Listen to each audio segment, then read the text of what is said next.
வணக்கம். உங்கள் அபிமான அனந்தலை வாழ் ஜோதிடர் வேலாயுதத்தின் நன்றி கலந்த வணக்கத்தை தெரிவிச்சுக்கிறேன். இந்த நேரத்துல என்ன பதிவுனாக நம்ம பேச ஆரம்பிச்சோம்னா, தைப்பூச திருநாள் அப்படின்னு சொல்லிட்டு ஒரு திருநாள் இருக்கு. எல்லாருக்கும் வருகின்ற, அதாவது அனைத்து மத இனம் மனம் என்று சொல்றார் போல எல்லாருக்கும் தேவையான ஒரு வரப்பிரசாதமான நாட்கள் என்று சொல்லுவோம். இந்த தைப்பூசம் இது எதை குறிக்கிறதுனா, மனிதன் உடல் வலி என்று சொல்லக்கூடிய நோய் நொடியில் இருக்கிறவங்களுக்கெல்லாம் இந்த தைப்பூச திருநாள்ல மருந்து எடுத்துக்கிட்டு முருகப்பெருமானை வேண்டி மருந்துவோம். அன்றைய தினம் ரொம்ப நாட்பட்டிருந்த நோய்களில் விட்டு விடுபடணும்.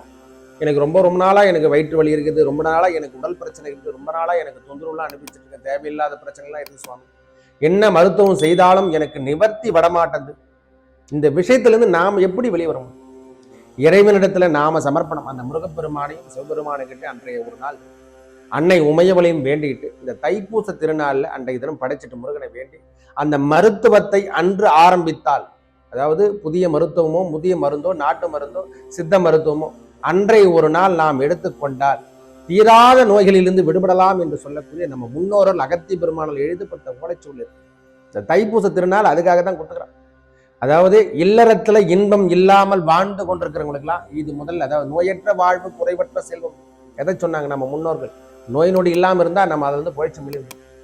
நோய் நொடியெல்லாம் சம்பாரிச்சு வேலைக்கு ஏதோ ஒரு வேலைக்கு போயிட்டு சம்பாரிச்சு நம்முடைய உடல் உபாதைகள் இல்லாமல் நாம் முன்னு கொண்டு வந்தோம். அப்போ அந்த திருநாளை நாம் எவ்வாறு பயன்படுத்தணும்? முருகனையும் சிவபெருமானையும் உமையவளையும் சேர்த்து நாம வழிபடும் போது உங்களுடைய பிரச்சனையிலிருந்து நீங்கள் விடுபடக்கூடிய காலமாக இந்த தைப்பூசம். வெற்றிவேல் முருகனுக்கு அரகரோகரா.